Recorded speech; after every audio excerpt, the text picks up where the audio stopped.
ඔරලෝසුවේ කටු දෙක 9:30 පහු වෙලා සෙනගි වේලාවක් ගත වෙලා තිබුණි. බැංකුවේ කවුන්ටර වහලා සෙනග එක්කම ගිහින් ඉවරයි. ඉතින් මම තවම සිටිසේ මැනේජර්ගේ කැබින් එක ඉස්සරහ තියෙන මේසේ තිබුණ පුටුවක වාඩි වෙලා. ඒක ඇත්තම මගේ වැඩක් කරගන්න ආපු ගමන් නෙවෙයි. මට ඕන උනේ රයන්ව දැක ගන්න. රයන් ඒ කියන්නේ මේ බ්‍රාන්චි එකේ මැනේජර්. හරිම ආඩම්බර නිතිගරුක කාවවත් ගණන් නොගන්න මිනිස්සේ. හැමෝම එයාට බයයි. ඉතින් මට ඕන උනේ ඒ බැල්ම වෙනස් කරන්න.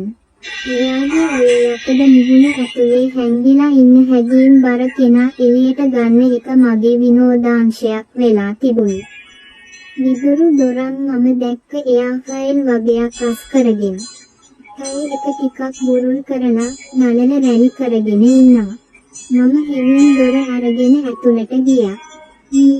"Excuse me sir" රයන් වෙස්සිලා වගේ ඔළුව උස්සලා බැලුවා. මාව දැක්කම එයාගේ මුහුණ තිබුණ මැලවිලි පාර මැකිලා පොඩි නොසන්සුන් ගතියක් ආවා. මම දන්නවා එයා එකට කැමති කියලා. "නිත්මි තමුසි මොකද මෙතන කරන්නේ?" "බැංකුව වහලා දැන් පැය 7කටත් වැඩි." මම මුකුත් නොකියම එයාගේ ඉස්සරහ තිබුණ පුටුවෙන් වාඩි වුණා. මගේ හෑන්ඩ් බෑග් එක මේසේ උඩින් තියලා මම නිකටට අතක් තියාගෙන එයා දිහාම බලාගෙන හිටියා. වහලා තමයි. ඒ වුණාට මැනේජර් ඇතුලේ ඉන්නවනේ. මට පොඩි වැඩක් තිබුණා. දැන් පබ්ලික් අවස්ථා ඉවරයි නෙත්නි. ඔයාට ඕන දෙයක් තියෙනවා නම් හෙට උදේ 9ට එන්න. ප්ලීස් මට මේ ටික ඉවර කරගන්න ඕන. එයා ආපහු පෑන අතට ගත්තා.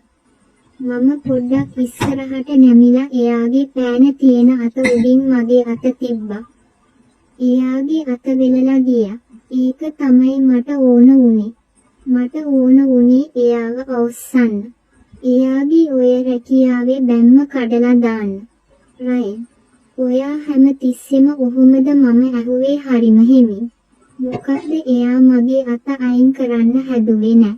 ඒත් එයා මගේ දිහා කෙලින් බැලුවේ නෑ. ඔය තරම් සීරියස් වෙන්න එපා අනේ. මම ආවේ ඔයාව පොඩ්ඩක් අවස්සලා යන්න. ඔයා දන්නවද ඔයා කේන්ති ගියාම හරි ලස්සනයි කියලා? රයන් හුස්ම හිර කරගත්තා වගේ මගේ දිහා බැලුවා. "නිත්මි මේක ඔෆිස් එකක්. මම ඔයාට කී පාරක් කියලා තියෙනවද මෙතන ඇවිත් මට විහිළු කරන්න එපා කියලා? ස්ටාෆ් එකේ අය දැක්කොත් මොකද හිතන්නේ?" "ස්ටාෆ් එක ගිහින්නේ රයන්. දැන් ඉන්නේ සිකියුරිටි අංකල් විතරයි. එයා ඉන්නේ එළියේ." මම hina වෙලා එයාගේ මීසේ උඩ තිබුණ රවුම් බෝඩ් එක ඇඟිල්ලෙන් කරකවන්න ගත්තා.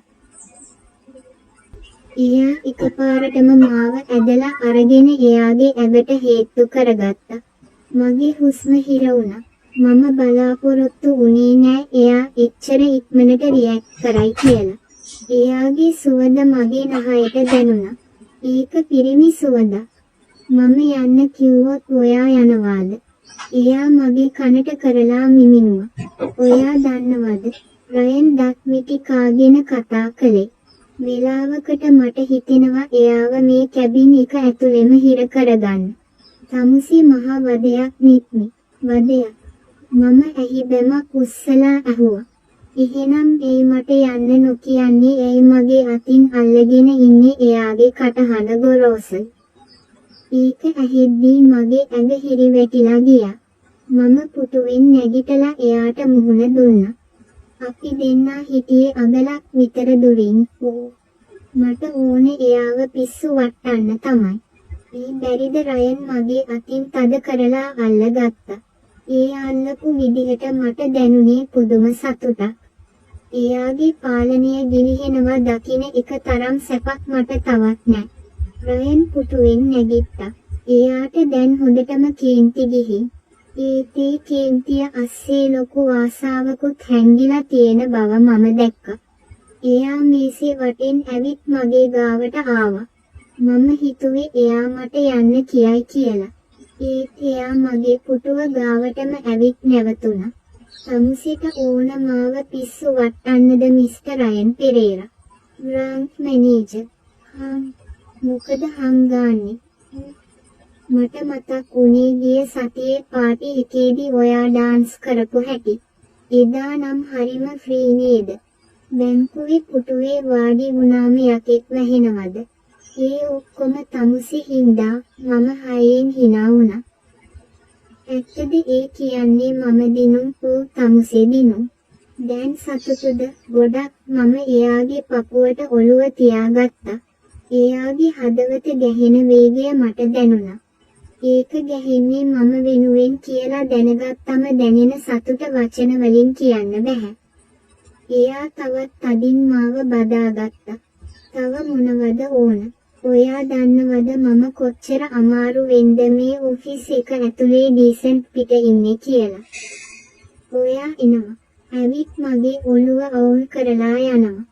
ගිය සතියේ ඔයා ඇවිත් මගේ ඉස්සරහා ඉඳගෙන හිටපු විදිහට මට වැඩ කරගන්න බැරි වුණා. මම ෆයිල් මාරු කරා, සිග්නේචර්ස් වැරදුනා. මට ඕන ඔයා මාව ගණන් ගන්නවට රයන්. ඔයා වැඩ කියලා මාව මග අරිනකොට මට තරහ යනවා. ඒකයි මම ඇවිත් ඔයාට වද දෙන්නේ. රයන් පොඩි හිනාවක් දැම්මා. ඒ හිනාව හරිම වසයි. හරි. දැන් මම ගණන් ගත්තනේ. දැන් සැපද මැඩම්ට මදි? මම තොලක් හපාගෙන කිව්වා. එයා එහෙම කියලා මගේ මූණ දෝතින්ම ගත්තා. එයාගේ ඇස්වල තිබුණේ දිලිසෙන ආශාවක්. මම වින්දා. මම ඒ හැඟීම උපරිමයෙන් වින්දා. මට ඕන වුණේ මේකමයි.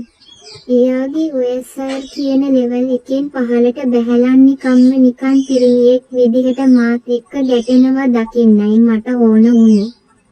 ඔයා ආවේ මගෙන් වැඩක් කරගන්න නෙවෙයි කියලා මම දන්නවා. ඔයා ආවේ මගේ ඉවසීම බලන්න. ඉතින් ඉවසීම ඉවරද සර්? මම එයාගේ ෂර්ට් එකේ බොත්තමක් ඇල්ලුවා. යකෝ මමත් මිනිස්සෙක්. හැමදාම මට බැහැ ඔයා දිහා නිකන් බලන් ඉන්න. ඔයා ඔය දාන දගකාර හිනාව මාව පිච්චෙනවා කියලා ඔයා දන්නේ නැද්ද? අනේ මන් දන්නෙත්නි. ඔයා නම් මහ පුදුම කෙල්ලෙක්. මාව අවුස්සන එකේ ඔයාට තියෙන සතුට මොකක්ද කියලා මට තේරෙන්නේ නෑ. ඒක තමයි රයන් ආදරේ කියන්නේ. එයාව අවුස්සලා ගත්තම තමයි මට දැනෙන්නේ ඔයා මගේ කියලා. ඔයා කේන්ති ගත්තම ඒ කේන්තිය අස්සෙන් එළියට එන ආදරේ හරිම රහයි. ඒක විඳින්න මම ආසයි. මම මගේ බෑග් එක ගත්තා. රයන් දිහා බලලා ඇහැක් ගැහුවා. හැබැයි මම හෙටත් එනවා. හෙට එන්න එපා. හෙට මම නේ රයන් hina වෙවි කිව්වා. එහෙනම් මම ගෙදරට එන්නම්. ගෙදර ගේට්ටුවට සිකියුරිටිලා නෑනේ. රයන් ඔළුවට අත තියාගත්තා. මට ආයේ හිරිවැටිලා ගියා. එයා ඒක කියපු විදිහේ තිබුණ බැරෑරුම්කම මාව ගැස්සුවා. මම දැනගත්තා දැන් නවතින්න වෙලාව හරි කියලා. ගින්දර එක්ක සෙල්ලම් කරන එක හොඳයි. හැබැයි පිච්චෙන්න කලින් නවත්තන්න ඕන. හරි. මම යනවා. බය වෙන්න එපා සර්. අදට මේ ඇති. තව වෙලා හිටියොත් මට මගේ ලිමිට්ස් ලිමිට්ස් පැන්නොත් මොකද වෙන්නේ? මම අයමත් එයාව අවස්සන්න හැදුවා. රයන් මගේ ඇස් දිහා කෙලින්ම බැලුවා. එහෙම වුණොත් ආයේ ඔයාට ගෙදර යන්න හම්බ වෙන එකක් නෑ. මම මෙතනම දොර ලොක් කරගන්නවා. ටික වෙලාවක් අපි මුකුත් නොකියම එහෙම හිටියා. බැංකුව ඇතුලේ තිබුණේ මාර නිශ්ශබ්දතාවයක්. ඒ නිශ්ශබ්දතාවය ඇතුලේ අපි දෙන්නගේ හැඟීම් කෑ ගහනවා වගේ මට දැනුණා. දැන් යන්න නෙත්නි. රයන් ටික වෙලාවකට පස්සේ මාව ඈඩ් කළා. හැබැයි කලින් වගේ රළු විදිහට නෙවෙයි. හරිම ආදරෙන්. මම දොර ළඟට ගිහින් ආපහු හැරිලා බැලුවා.